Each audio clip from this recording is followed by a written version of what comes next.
کا اگر عمران خان کی فیملی ہے، ہمیں وکلا سمیت جتنے بھی لوگ ہم مکاتب فطر کے لوگ ہیں، ہمیں بڑھ چڑھ کر اس ایفرٹ میں حصہ لینا چاہیے اور جو قربانی ہم سے ہو سکے وہ دینی چاہیے. اور ظالموں کے لیے میرا یہ پیغام ہے کہ اگر 4 سے 6 مہینے جیل میں رکھ کے ہمیں ٹارچر کر کے، مجھے 2 دفعہ جیل کے اندر ہارٹ اٹیک ہوا ہے، یہ تابش فاروق صاحبہ ان کو پتہ ہے، اس کے باوجود اگر اڈیالہ کے سامنے میں آ گیا ہوں تو انشاءاللہ الحمدللہ کسی بھی. آپ پیچھے آپ ان کو سنیں. آپ نے میرے سے جو سوال پوچھا تھا نا، اور مجھے دکھ ہوا تھا آپ کے سوال سے کہ آپ ان کا پوچھ رہے ہیں. آپ ان سے ذرا ان کا انٹرویو لیں. جی سر، آپ بتائیں اپنا جیل میں آپ رہ کے آئے ہو جیسے آپ بتا رہے تھے.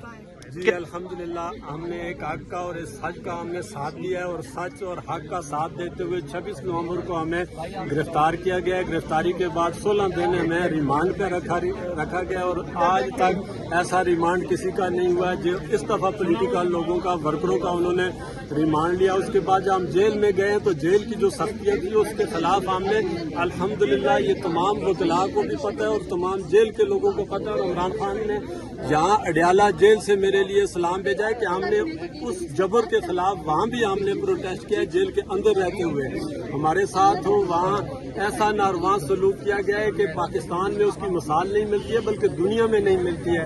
ہماری آواز کے اوپر ایک ٹیم آئی ہے جو ہم سے ملنے کے لیے آئی ہے، اور ہمارا وہاں پہ بلاک نمبر 4 تھا، اس بلاک نمبر 4 تک اس ٹیم کو نہیں پہنچنے دیا گیا. اس ٹیم کا نام ہے انسانی حقوق کی ٹیم. وہاں پہ انہوں نے ہمارے ساتھ ملاقات نہیں کیا. رہی بات ڈرنے کی، ہمیں دھمکانے کی، ہمیں نیچا دکھانے کی، تو الحمدللہ اگر 4 سے 6 مہینے جیل کے اندر رہ کے 2 دفعہ ہارٹ اٹیک ہوا ہے، اگر عمران خان کے ساتھ کھڑا ہوں اور میرے ساتھ پوری ٹیم ہزارے سے آئی ہے، اگر ہم کھڑے ہیں تو انشاءاللہ اس بات کا ثبوت ہے کہ اس قوم کو نہ وہ دبا سکتے ہیں نہ جتا سکتے ہیں. انصاف کے اوپر کھڑے ہیں، اور انشاءاللہ ہمارا جینا مرنا عمران خان کے ساتھ ہے. اس کی ایک وجہ ہے، ایک لاجیکل طور پہ ہم بات کریں گے.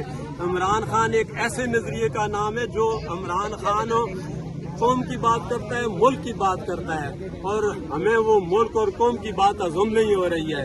ایک طبقہ ہے جو عمران خان کو دبانے کی کوشش کر رہا ہے. دیکھا جائے تو پاکستان کی 72% جو عوام ہے وہ پاکستان کی عمران خان کے ساتھ کھڑا ہے، اور دنیا میں اگر دیکھا جائے تو جو عوام کا ویژن ہوتا ہے، جو عوام ہوتی ہے، اس کی بات سنی جاتی ہے. لیکن یہ ایک ایسا پاکستان کا ایک طبقہ ہے کہ جو پاکستان میں عوام کو قربان کر رہے ہیں، ان کی آواز دبانے کی کوشش کر رہے ہیں. ہمارے وکلا کو مصیبتوں اور دکھوں کا جو سامنا کرنا پڑ رہا ہے وہ بھی مجھے پتا ہے. ان کو کسی بھی عدالت کے اندر سچ بولنے کی اجازت نہیں دی جا رہی ہے. تو یہ جبر ہے، یہ ظلم ہے، اور اس ظلم کے خلاف ہم کھڑے ہیں، اور انشاءاللہ اس کے خلاف کھڑے رہیں گے. اور اگر قربانی دینی پڑے تو انشاءاللہ اس کے خلاف ہم قربانی بھی دیں گے اور عمران خان کے ساتھ کھڑے رہیں گے. دنیا میں ایسے لیڈر کم ہوتے ہیں جن کو ہر طرح کی آفر دی جائے، جن کو ہر مراد دی جائے، جن کو ہر طرح کا کمپنسیٹ کرنے کی کوشش کی جائے، لیکن وہ کمپنسیٹ اپنے لیے اور اپنے خاندان کے لیے اور اپنی ذات کے لیے نہ مانگے. اور وہ بات کرے تو وہ قوم کی کرے، وہ بات کرے تو پسے اور طبقات کی بات کرے، اور وہ بات کرے تو آپ ان کو سن رہے ہیں. جی جیل گئے ہیں، ان کو ہارٹ اٹیک ہوا، یہ کھڑے ہیں آج، یہ حق اور سچ کے لیے کھڑے ہیں. تو آپ جب پوچھتے ہیں، آپ میڈیا والوں سے میں سوال کرنا چاہتا ہوں، آپ یہاں تماشین کے لیے تماشا اور یہ کوئی ان چیزوں کے اوپر اپنا نام بنانا چاہتے ہیں، یا حق اور سچ کے لیے آپ اپنا نام بنانا چاہتے ہیں؟ اپنا راستہ نہ بھولنا بچوں، انشاءاللہ اپنا راستہ نہ بھٹکنا، انشاءاللہ، کیونکہ پاکستان آپ کا فوکس ہونا چاہیے. پاکستان کے لیے کھڑے ہو، اس ملک کو اس کی سلامیت کے لیے کوشش کرو.